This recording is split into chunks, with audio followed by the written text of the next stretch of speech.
Hey guys, welcome back to the Aquarium Library with Andrew. Today we'll be taking a look at my Aquaponics aquarium that I have in my office at work.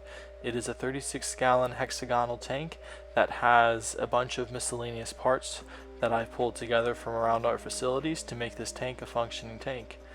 You can see that there are a lot of community fish in here, and the stand itself and the frame for the lights is made out of a pallet that I deconstructed, and then the stand itself is just made out of solid concrete block with a foam board across the top of it to make a solid foundation for the tank to sit on without any fear of it cracking. And with inside the tank we have a pump, just a regular old aquarium pump, as well as some Jaeger heaters that are doing the heating as well as moving the water up through the system and around the system to create a circular flow within the tank itself. In terms of plants within this tank, we have some Carolina Bacopa on the left right there, as well as some corkscrew valve that is spread around the entire bottom part of the tank, as well as you can see some bits and pieces of the Anacris in here as well.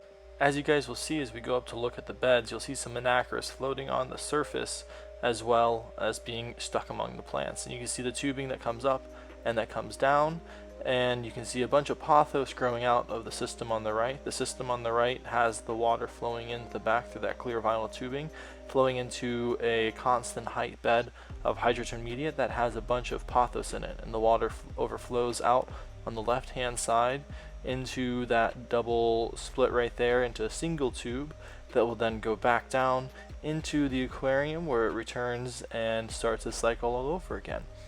And in the left hand side here we have an assortment of different types of plants. There's an Amazon sword in the front right here, which I'm just trying growing immersed because it wasn't doing well in my planted tank setup at home, so I moved it here.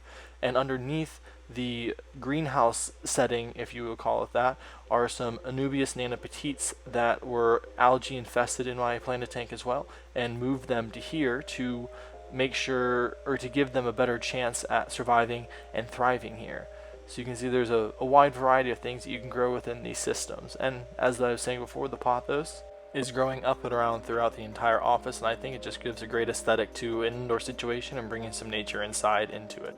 I think my favorite thing about all of this is just having this beautiful tank whenever I want to turn over to my left to see and to just look at, to take my mind off of entering in data or doing research for my thesis papers or doing assignments for school. It's just a great way to take a couple moments and just calm myself and just relax a little bit before having to get back to the serious things in work.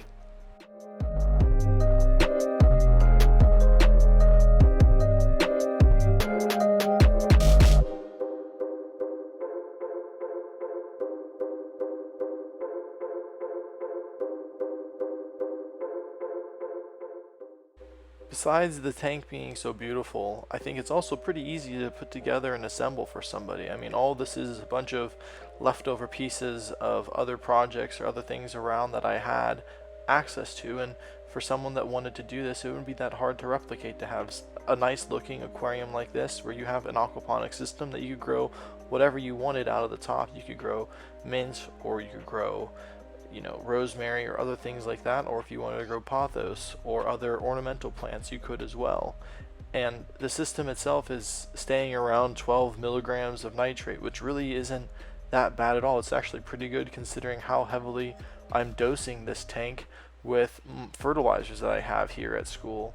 And this tank is handling it extremely well, and the fish look absolutely great, and it's been up and running for upwards of almost a year now, and it hasn't had any problems whatsoever. And I think it's something that a lot of people could try to do and could start doing, and it would be a great way for them to get into the world of aquaponics. And if you guys like this video, make sure you hit that subscribe button so you don't miss any other videos like this in the future. You could also keep plants, and you can have a beautifully escaped tank on top of it as well. It doesn't necessarily have to just be, goldfish and tilapia and things of that nature that don't look great. You can make something that looks beautiful and has an aquaponic system attached to it. So I hope this inspired you guys a little bit and gave you some ideas of different things that you guys could do with an aquaponic setup, and that you aren't limited to the typical fish or the typical setups for aquaponics.